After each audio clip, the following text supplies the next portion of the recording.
Welcome to a new episode of the Life Science Get Together podcast.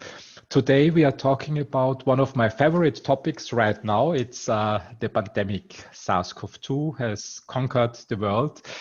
And it's really hard to say, are we at the beginning, midterm, or the end of the pandemic?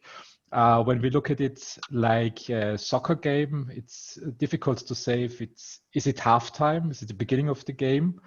Or are we at the end? The relieving event that politicians are seeing is the development of a vaccine. Some say it should be on the market by the end of this year or early 2021. When I look at clinicaltrials.gov, I see the endpoints of the studies in 2022. And in the meantime, the politicians try to find out to learn more and support the scientists to learn more about the virus.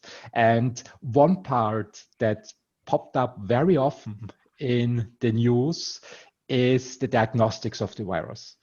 And with that, the term PCR test is frequently mentioned in the news. And I was always wondering, what is this PCR test about? And this was the reason to contact Irina Korschinek and Missbichler and ask them, are you willing and happy to talk with me about PCR tests and diagnostics around SARS-CoV-2?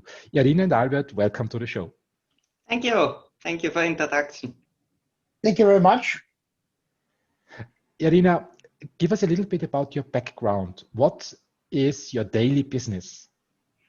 My daily business? Working with DNA and RNA. So my job is called, I am a molecular biologist. Yeah, but in simple words, it's really we just work with DNA and RNA. Yeah. So it's basically exactly what we're talking about today. Okay. And Albert, what about you? What are you doing professionally? Professionally, I'm now being a business angel, and my scientific background comes from clinical diagnostics. I'm in with immunoassays, not rather DNA, but rather protein, the protein part of the diagnostics since about nearly 30 years. And it's very interesting to see that that PCR tests have been developed in the last decades to be very precise and very sensitive for a numerous amount of diseases and then scientific questions. So let's with that having said, let's come to the first point. What exactly is a PCR test? Easy to explain. First of all, you need the sequence.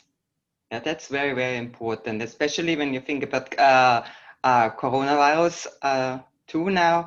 We didn't have a sequence in the beginning of the year, and then the Chinese published the sequence, and this made it possible to design a PCR.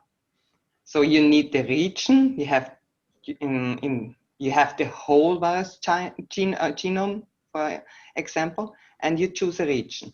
That's very, very important because this region has to be very conserved. Yeah. Then you define the borders of the region you would like to see. And then you copy it. That's called amplification. Yeah. And you copy and copy and copy until you can see it. Yeah. So you have to think like working with a camera. When you zoom in, and you zoom in as long as you can focus to the object of interest. Okay. You said first you need the sequence. So the first sequence came from China. So it's basically the Chinese scientists were the first one. It's an international database. Okay. And they put it on. And in the PCR test, are you looking for the entire virus genome, or are you looking for, you mentioned regions, are you looking for pieces around it, and who defines that? What you should be looking for? Yeah, you're looking for pieces, yeah, which are essential for the virus. Yeah, if there gets a mutation and it would change. Yeah, so it's basically this is really a region you know a little bit more about the virus. Yeah, you know maybe from the family of this virus, yeah, that this is the region to bind to the human receptor on a cell. So may I shortly interrupt here and have a question? You detect a new virus, or it is named a new virus because it's a new sequence, or the sequence a little bit different to all the viruses known until now. Coming from the antibody part of the diagnostics, we all know that the antibody is never a 100% specific, but always have some more or less amount of unspecificity. The question now is, for me, how do you define that the part of the RNA you are copying is 100% specific for this virus and does not detect rests or parts of any other virus that could be similar to that? Okay. Because SARS-CoV-2 is not completely new. It is a virus species from a family. And for example, SARS-1 is well known. And the Chinese did a lot of work in the last few years putting in different SARS sequences. So there were already 450 sequences in the database from SARS-1 or similar SARS. The SARS-CoV-2 was completely new, but how is it called? You see that it is related, yeah. So we align. Is it the word? Which yeah, you can align the sequence, and you see that the CoV2 sequence aligned to SARS-1 sequence, and SARS-1 is not our problem in the moment, yeah, because it's only gone, yeah. So we choose a region which is similar to SARS-1. So this means for me this is essential for the virus, this region, yeah. And the next step is that you have to look to other viruses which you would not like to, so they shouldn't be detected with the PCR. That's very important. Yeah. So like other coronaviruses. Yeah, like other coronaviruses. Yeah. Yeah. So there are a lot of PCRs available, and they are based only on SARS-CoV-2. Yeah. And this is, you have to be careful with that, because here you can't see if, or you don't know if it is a conserved region or not. So they have to choose, or they choose 2 or 3 targets to be on the safe side. Okay. And who defines these targets and regions? Is this the lab doing, that's doing the PCR test, or are these scientists on the universities who is bringing the definition of regions and targets to the world? Both, but let's see. Some of the scientists hates it. I love it. It's a lot of work. You have to be a little bit a nerd because you have hundreds of sequences in the database, and you have to find the tree in the forest. Yeah, and there are sometimes I don't see the sequence. Yeah, so you have to be really concentrated and working 2 or 3 hours on a part, also together, and then you have to start on the next day again to be on the safe side. Yeah, so you have to be a specialist. Yeah, and yeah, you have to love it. But yeah, in the meantime, you have more than I think it is 28,000 sequences of CoV2 in the database. So 28,000. Yeah, it is called the GIS-8 database. It's a special database for influenza and CoV2. Okay, so basically you can make sure that when you are looking for the virus, that you really are looking for SARS-CoV-2 and not any other coronavirus. Yeah, you can be sure, but you have to ask the virus if it stays conserved in this region. Don't change, don't mutate. Yeah. Please. When I look at the workflow, so you have the first part, the virus is detected.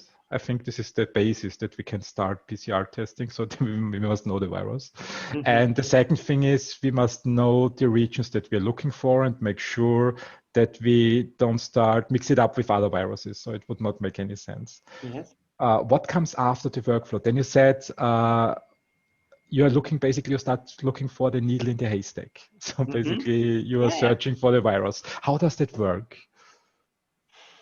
Yeah, you have to take the right samples. Mm-hmm. We begin with this, yeah. Is it a sample from the nose or from the mouth or from the blood? Yeah. Mm-hmm. So SARS-CoV2 is not in the blood, or there's only a few days in the virus in the blood. And it can be sometimes that it's only in the feces. Mm-hmm. Yeah. So that's very important. And then it's an RNA virus. It's not a DNA virus, it's RNA virus, yeah. And RNA virus is very, very sensitive. There are a lot of enzymes around cutting the RNA, yeah, in a minute or two. So the sample has to be stored correctly. And what is the correct storage of such a sample? Yeah, for a short time you can leave it in water, yeah. But only 1 minute or two, yeah. You can leave it in a salt solution, and it's very stable. Or you put it in the freezer, but then you have to be very careful, because you're destroying the surface of the virus. And when you take the sample out of the freezer, yeah, the RNA is free and it's not protected anymore, yeah. And then you have to work immediately to get all the enzymes which are destroying the RNA out of your sample. Yeah, that's a very very interesting step in all this. Yeah, because there are a lot of mistakes. What does it mean? So let's plan for the worst case and say I would be the one who's taking the samples and have absolutely no idea how to handle that. So I mess up the RNA of the virus. What does it mean for the PCR test? It's negative. Okay. So yeah, the virus wrong. Maybe it's okay negative, but yeah, you would not see the RNA. You can't amplify it. Yeah. So that's a very, special step for the lab, yeah. So and then everybody thinks, they can leave it in -20 or -80, yeah. And then they forget that they have to work very, very fast, yeah. So it needs specialists, I guess, to do that. So to take the samples and to make sure that it really is stored in the right way, so that when you get the samples, that they still have virus RNA in it and it's not destroyed. It really starts from the beginning. Yeah? You have to choose the right possibility to get the sample. Yeah, that's very important. And then how to store it, how to transport it to the lab. It's the next step. And then following the next step in the lab is to extract the RNA. How are you doing that? You can bind it to a surface, silicon surface, or you're working with magnetic beads. It's also binding to magnetic beads. The first step is a lysis buffer. Lysis buffer is guanidine.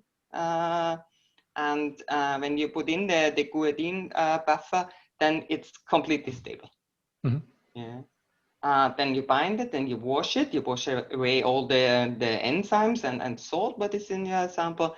And then the last step is the elution step. More or less, you elute the RNA because it's very easy to solve in water. You elute in water, and then you have to be careful again. Why? Because then the RNA is again very easy to destroy.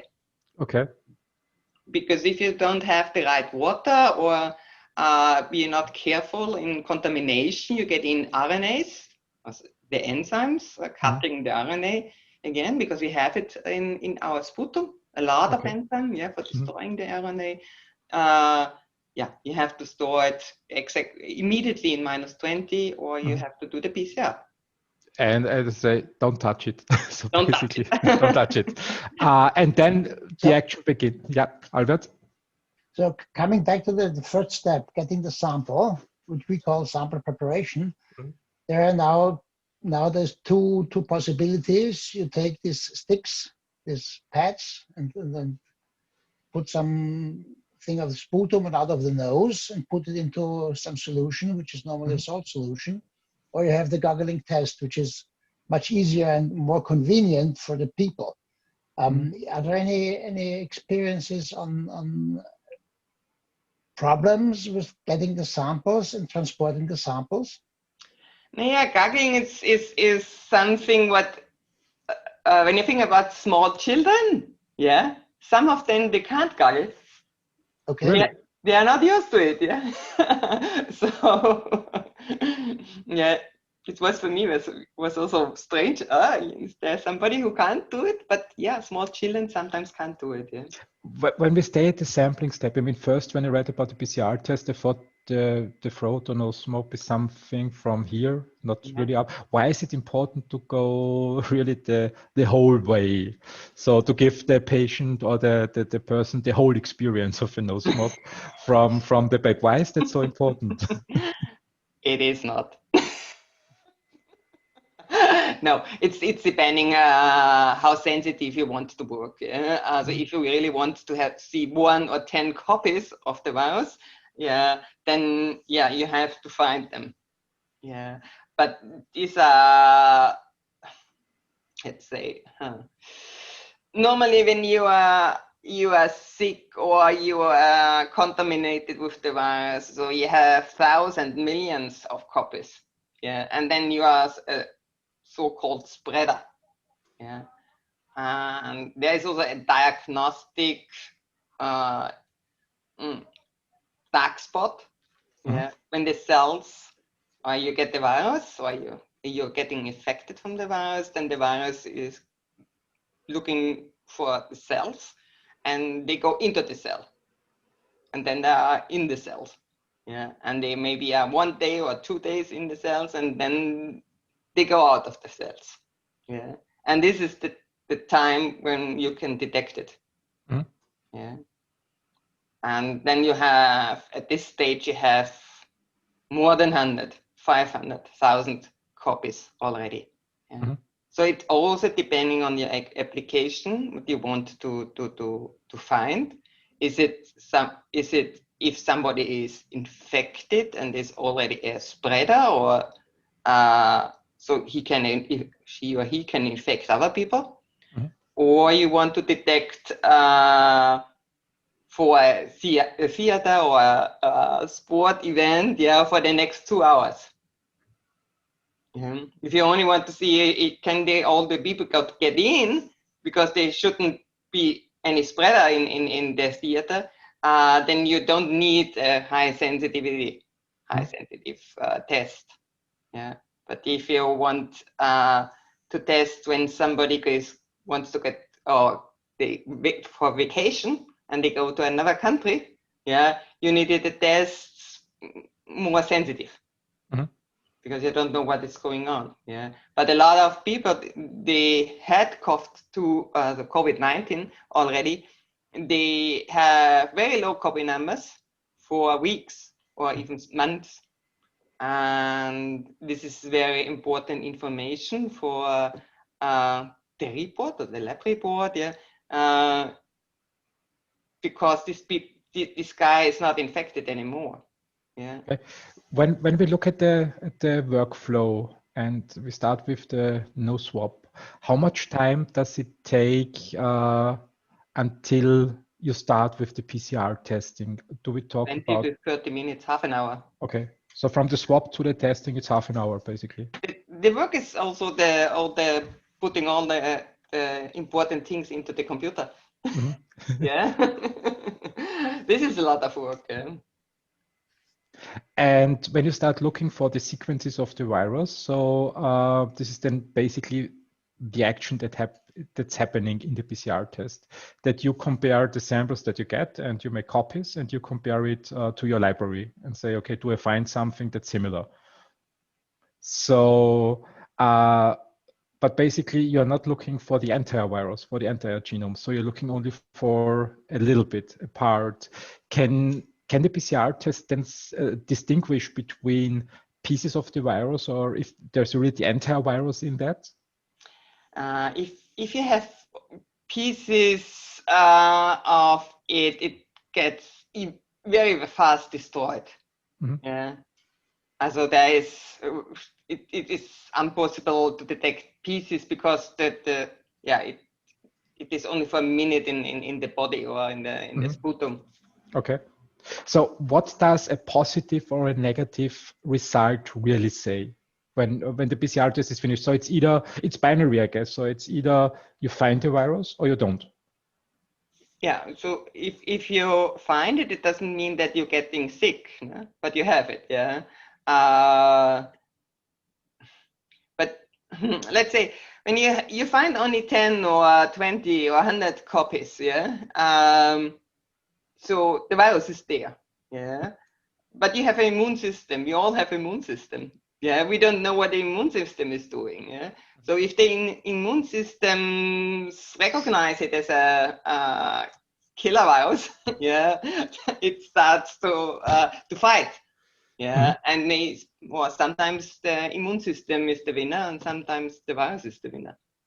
So it doesn't mean that the person is sick. So basically, when a test result is coming and say it's positive, let's put it a little bit bluntly, it's not a death sentence right away. So it's basically the question, what's happening in the body of the patient. Yeah, but definitely they have to stay at home. Yeah, and if they think they are getting sick, they have to be very, very careful. Yeah, and the best thing would be to test the person again after 2 or 3 days. Albert? I think this is a very important part of the discussion now, because we always have a test result positive or negative, or it is reported positive or negative. This is ridiculous. Yes, exactly. I'm not a specialist, but I know that the term of real-time PCR, which enables us to quantify, at least to a little bit, the amount of virus or the amount of RNA we are detecting. And I'm really angry now that people always talk about positive tests. If they are sensitive enough, you will find the positive signal in a huge amount of persons which are far away from being sick, or even and more away to be a spreader.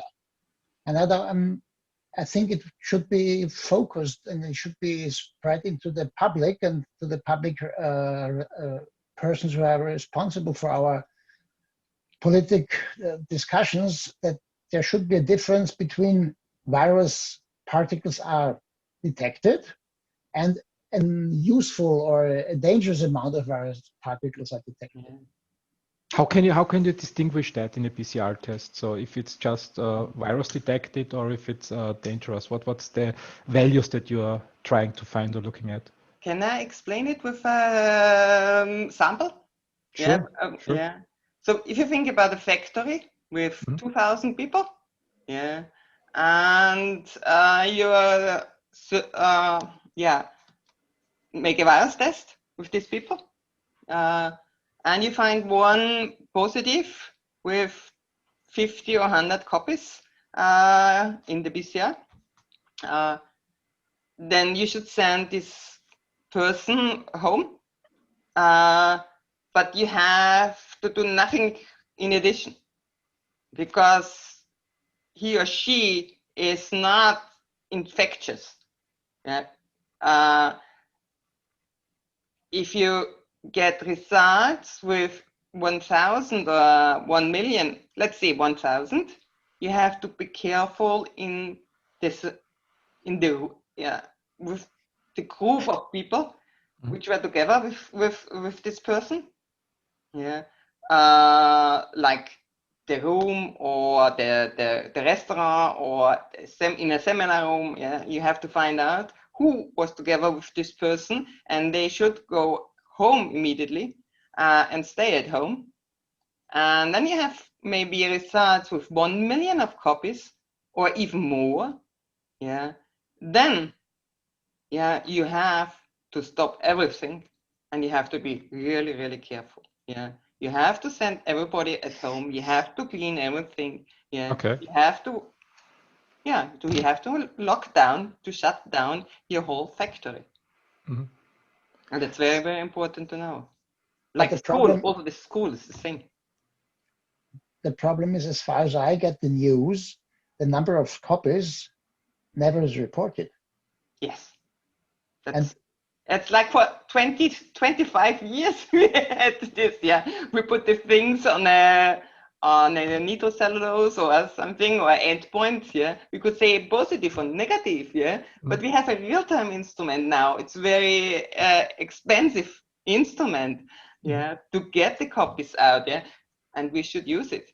Is this CT value that I've yeah, it's the heard? CT value, yeah. Mm-hmm. So basically you can, so one thing is no positive PCR test is similar to another positive PCR test. So they are not the same. You have to look at the second level. So if it's positive, then you can, with the PCR tests we have nowadays, find out how many copies are in the sample. Yeah. And with that copies, you can make assumptions on the health status of... No, not health. I wouldn't say health, yeah. But yeah, we don't know that because we are, most of the time we only see positive and negative results. Yeah, maybe, yeah, you are right. We don't know it. Yeah, because we don't know if it is high copy or low copy and the person is sick or not. Yeah. But just I want to explain the CTs, yeah. When I say copy, yeah, you copy it, so you have 100 copies at the beginning maybe of the virus, and then you make one amplification, one cycle in the PCR, then you have 200 copies. Then you make another, yeah, then you have 400 copies. Yeah, another cycle, then you have 800 copies. Yeah, and again and again and again. Yeah, and the point, also the point when you see it and you can detect it in your instrument, yeah, that is called the CT. Yeah, but it means, okay, CT 10 means after 10 cycles, yeah, I could see that there is an amplification that it is positive. Yeah, then you have 100 million of copies. Okay. So that's the CT value, but it is not called CD anymore. It is called C and quantification Q. Okay. Okay. I think CT value has hit the media. Yeah. They're using that quite frequently. So basically, with a PCR test, you theoretically have the potential, on one hand, to find out whether a sample is positive or negative. Then you have the possibility to find out how many cycles you need until you find a copy. Yes. And on top of that, the third part you can find out is how many viruses are in the PCR sample generally. But the only thing that we are currently reporting is positive or negative. So all the other values are not really reported. Yeah. We don't have to report exact CT values, copy numbers. Yeah, we have to think it's very high. It's small. Under 20 cycles, yeah, or it is in the middle, 25, or it's very low, yeah, and it's 30 or what, yeah. So this would help, yeah. Okay. And why does this not happen? Don't ask me. I mean, because this really causes economic problems. Yes. Because everybody is frightened of a positive result, which may mean after 38 cycles I find 2 copies, which means nothing. Yes. In sense of illness. Yeah. Completely right. Yeah. So it would be important to report that, to make sound decisions. I mean, to make it a little bit more complicated, I want to ask another question. When I hear testing, I always reminded school days, 80s, 90s, early 90s. And in my school life, it was binary. It was either it was a positive or a negative test result. And I didn't really care if the grade of positivity, the only thing I cared about was not to be negative. Now, when I hear the word PCR test in the news, I got confronted with false positive and false negative. I mean, comparing that to my school life, it was either positive or negative. And I couldn't, I mean, I wanted to argue with the teacher and say, sorry, but it's false negative. Actually, it's positive, but they were not very up to that. What does false positive and false negative mean in a PCR test? Why is that happening? Yeah, you can have a sample with very, very high copy numbers. Yeah. That means 100 million copies. And then you can contaminate doing all the steps, the extraction step. When you set up the PCR, yeah, you can contaminate other samples with it. It's like the person is spreading. Yeah, your sample is spreading. Yeah, and but normally you have too much positive results afterwards. Yeah, and you see that there is one sample with very, very high copy numbers. Yeah, and then you know immediately, and you go back to the original sample, and you have to make everything again from the beginning on. Yeah, but this can happen. But normally, yeah, you recognize that false positive. False negative. It's mainly because of how you take the sample. Yeah, that's the main reason. Yeah. And sometimes I get the information from the labs that this stick, yeah, was completely dry. So there was nothing. They didn't use the stick. Yeah, so something went wrong. Okay, so it still can be that if the sample is not taken in this example, it's of course, but the test by itself, when we assume that everything happens correctly, is accurate. So by the test itself, it's not that it's the workflow behind it that causes this effect. Yeah, you have an inhibition control. Yeah, you have a extraction control and an inhibition PCR control. Also based on RNA, and this is your information in the reaction. Yeah, this has to be always positive. Yeah, and then you know that nothing went wrong in your. Okay, so it's basically in the workflow. It's the human error. It's not the testing error. In the scientific error, it's basically how humans handle the samples. Yeah, nowadays not only humans are working in the lab. There are a lot of instruments. So also good to know that also machines are human and make mistakes. We can put it this way. I was always thinking when I heard false negative, I had the picture in mind that it's like being in a dark room. What if the PCR test is looking in the wrong corner while the virus is hiding away in a different corner? Is this also a possibility that you just oversee the virus in a sample because it's you're not looking at the right spot in the sample, or is this completely impossible? No, that's possible. Yeah, of course. Yeah, I think you would recognize in 2 or 3 days or 4 days, yeah, because some of these people are sick, yeah, and then you immediately say, okay, what's going on? But we are facing this now in the end of the year because it's normally the influenza season, yeah, and then there is also same respiratory symptoms, yeah, and this can be a little bit difficult, yeah, to say, okay, is this influenza? You're not searching, or you don't do a PCR for influenza normally, because everybody is involved with COV2. But yes, we have to look at that, yeah, very, very, focused on it. What is going on? Is this an influenza A/B, or is this COV2 which is not detected anymore from the PCR? Yeah, because we can't ask the virus. Yeah. So I mean, normally there is no PCR test on influenza viruses in the diagnostic surroundings. No, there are some special hospitals is, searching for. So they are doing this just to see if it's going on or not. Yeah. In every country has special labs who are searching for respiratory disease. Yeah. And they have to inform the European organization if they see that influenza is now rising from the disease. From a diagnostic point of view, influenza is detected or is diagnosed by symptoms only.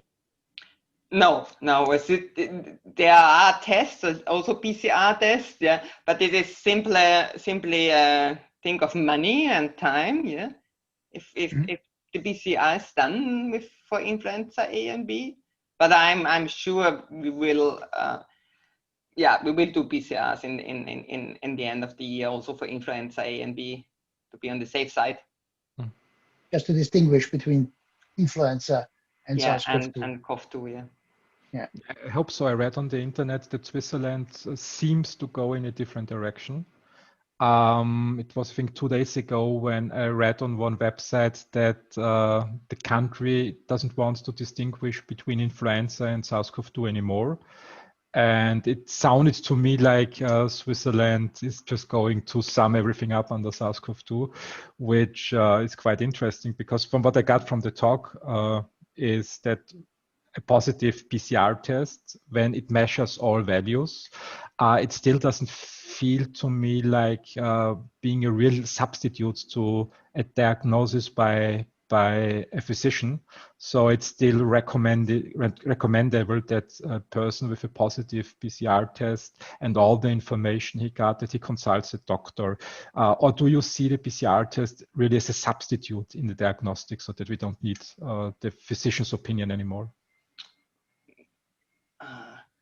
I think the physicians, they can't say if it is influenza A or B or respiratory syncytial virus or para-influenza or whatever, yeah. You really need the test, the PCR test, yeah, to distinguish this. And if you go to the hospital as a patient, yeah, you should go to the influenza corner or to the corona corner, yeah. They shouldn't mix up.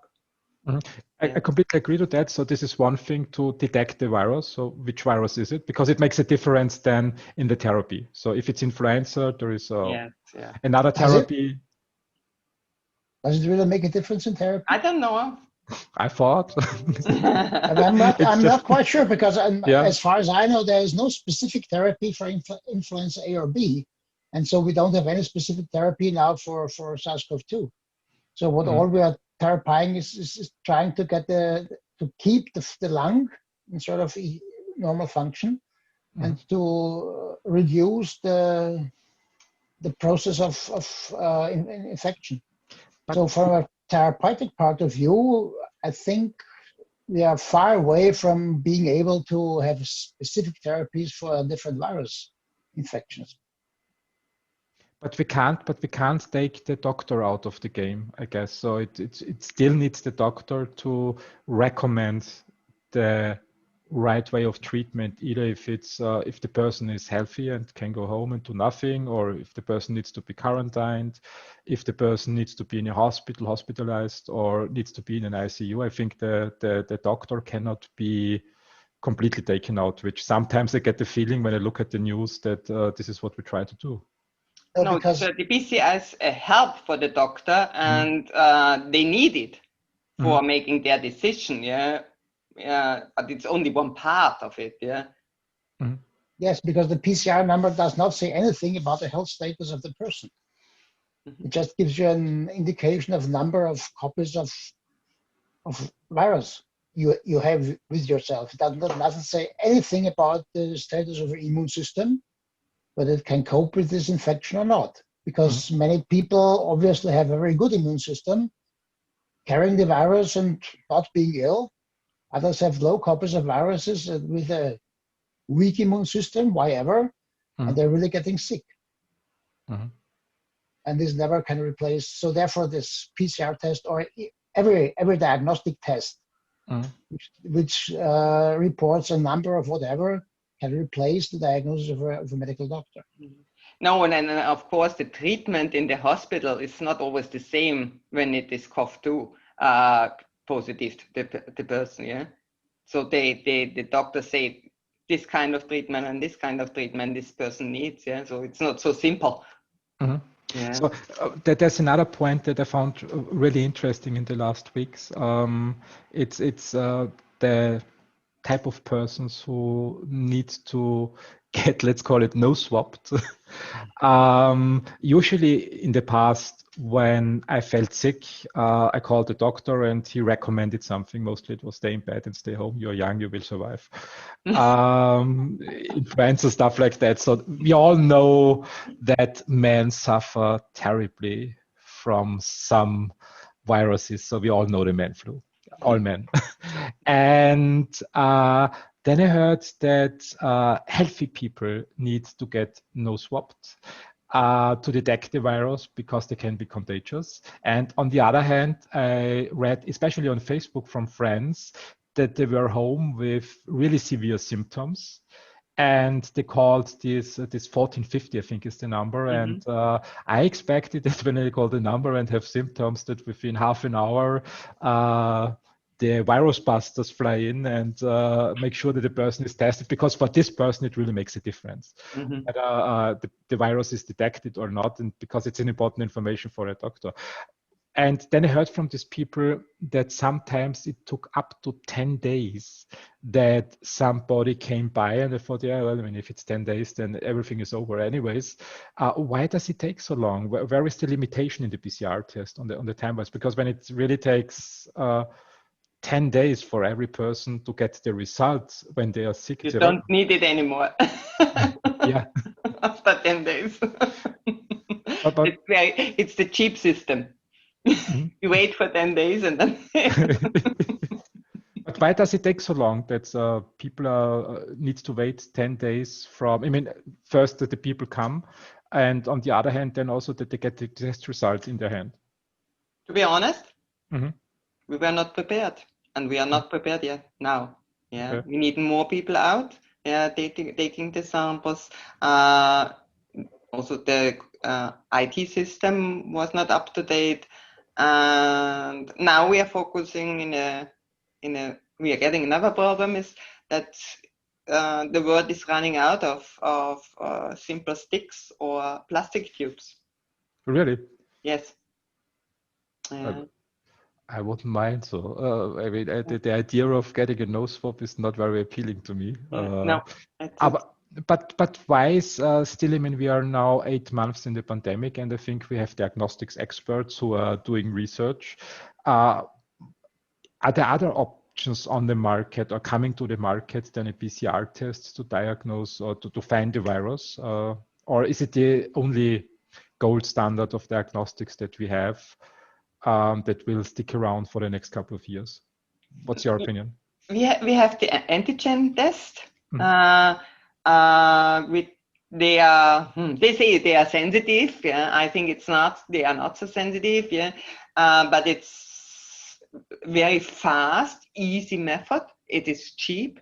Yeah, and it is a method also to say, okay, I don't have it in that high copy numbers, so I am not dangerous in the moment and for the next 6 hours. Yeah, that's a good system. The problem is there sometimes it's false positive with the antigen test, and I don't know how to react with such results. If I tell you, Christian, you are positive, yeah, it's not a very good feeling, huh? In school, it would be a good feeling. I seldom heard that. Yeah. The general difference is with the antigen test, you really detect part of the functional virus. So you can be sure you have an active virus No, within your body. no, you can have the protein like RNA parts. You can also have protein parts of the virus, yeah. Sure. But yeah. it's not very, yeah. But I agree with you. It's not that sensitive. It cannot be that sensitive normally. No. Mm-mm. And we have at least 2 or 3 different antigens that are detected nowadays. I'm not sure about the specificity of these, but I think it could be a first shot to find out those people who are highly infected, because these definitely will be found because of the low sensitivity. Fast. And very fast and with very low cost. And it can be done everywhere. It can be done in the front of a stadium. Mm-hmm. Yeah, and you don't need an expert. You don't need instruments. Yeah. Exactly. How quick is this test? So 15 minutes. 15 minutes normally. And what do you need to take the test? Just same species, also the same samples. From the nose. Yeah, no, it's like the proteins around the RNA. Mm-hmm. Yeah, and then there's a surface, of course. Mm-hmm. Yeah, but yeah, they stick together. The RNA and the protein stick together. Yeah, so you can take the protein from the virus, or you can take the RNA from the virus. Okay. Yeah, but we don't spare the nose swabs. No. Not really. Or you do the gargling test. Yeah. I stay home forever. I don't like the idea. I just stay home. But there's no option that's, for example, you take a blood sample, or you just take it from like influenza A or B. Yeah, it's only they don't go into the blood. Yeah, they stay in the respiratory. Yeah, sometimes they go into the blood. Yeah, but not only for a few days or hours. I don't know. With the blood test, you can detect the reaction of the immune system. Yeah, the antibodies. You can detect the antibodies. Mm-hmm. Mm-hmm. So you can detect whether you have been infected with this virus and the immune system has reacted. And if the immune system has reacted and you have a useful amount of antibodies, you can be sure to be rather immune to the next infection for the next at least few months. Mm-hmm.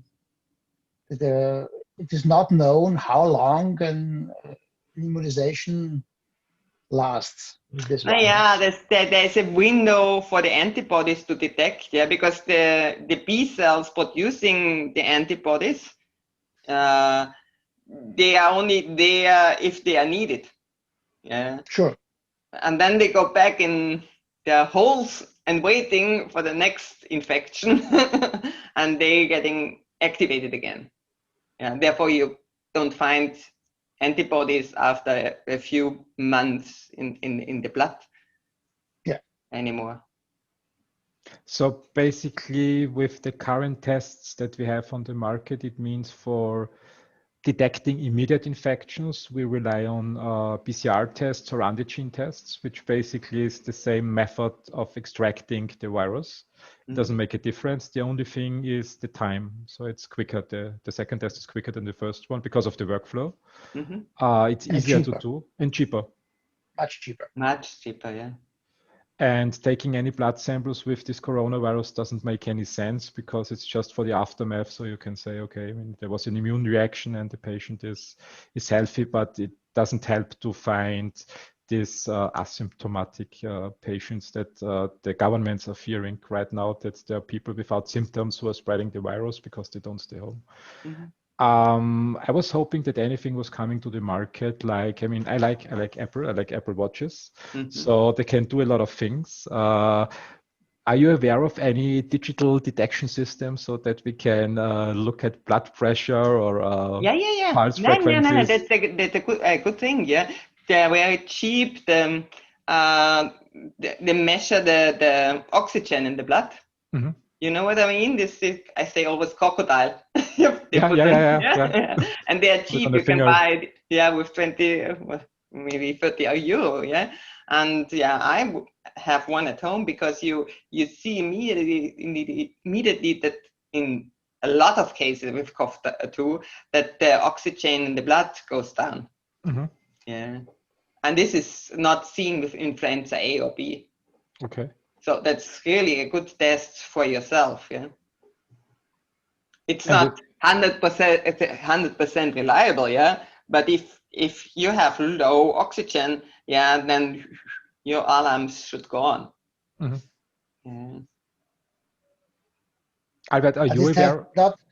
This test is not validated until now because you should establish your own normal value of oxygen saturation, and if you do that regularly, like doing a blood pressure measurement, everybody is in his normal range, and if this goes out of the normal range, you should be alerted. Yes, so this could be a very, very cheap and easy method for self-evaluation of healthiness. Yeah. I think it's not always the case that you have low oxygen, even you have a lot of virus already, yeah, and you don't know how many virus you have, yeah. But it's definitely, yeah, it's a help. Yeah. Maybe not for smokers. I read that people who smoke a cigarette also sometimes experience the same problem, that the oxygen level goes down in the blood. Yeah, they have a different normal value. If they are infected with the virus, it will go even lower. Okay. Yeah, so or when you don't smell anything anymore. Yeah. Yeah, it's the second possibility. Yeah, to say, ooh, something is going on. Okay. This means I'm healthy because I'm smelling very good. But these are still a complex test. So I mean, you said the oxygen test is not very reliable, and the PCR tests and antibody tests need specialists. So there is nothing coming to that I can buy at BIPA or DM with 100% reliability to make sure that when I want to fly somewhere, that I can present a cheap, easy, 100% accurate test to foreign governments that doesn't need a lot of specialists in the workflow. Is there something if you choose to fly somewhere now, you need a good test. Yeah, that's very important. Yeah, but if you would like to screen a lot of people, like the children in school, yeah, we definitely need a cheaper test and an easier test. Yeah, but this is, yeah, we have a lot of regulation in the European Union, and we have high quality tests around there because we have this regulation, but we have to think now in a different way. Yeah, and we have to develop cheaper and easier tests, which are not so reliable, yeah, but yes, and fast. Yeah, but for screening, I think screening, it doesn't need and so... tests where we don't need all the tubes and pipette tips and instruments and plastic. Yeah. I mean, what worries me is with these large screenings, it looks to me like a lot of healthy people are tested, which is good, so that they can be sure that they are not sick and don't have the virus. But on the other hand, sometimes, especially with those friends who are home alone sick and they don't get a test, it looks to me that we use the resources for large screening, and people with the problem don't have resources available, but for those people it would really make a difference. So I think this should be something that should be changed on the political level. Yeah, we have to be careful with our resources, because we need them for a longer time. Yeah, and we need them for really heavy cases. Yeah, sometimes the doctor already know that it is COV2 and they make a test. You don't need a test with person with symptoms, special symptoms, for COV2, and we don't have to repeat this test for them, they repeat it and repeat it and repeat it, if they are healthy afterwards, you don't need a test anymore, they should stay a little bit more at home, be careful, but Thank you very much for talking with me about these PCR tests. helped me to understand better what's going on, how a correlated test is, and what it can be used for. I hope we get some new diagnostic methods on the market. And I wish you a very nice Friday afternoon and weekend, and let's stay in touch. Okay. Have a great day. Thank you Have a very nice much. weekend. Ciao. Thank you very much. Thank you. Bye.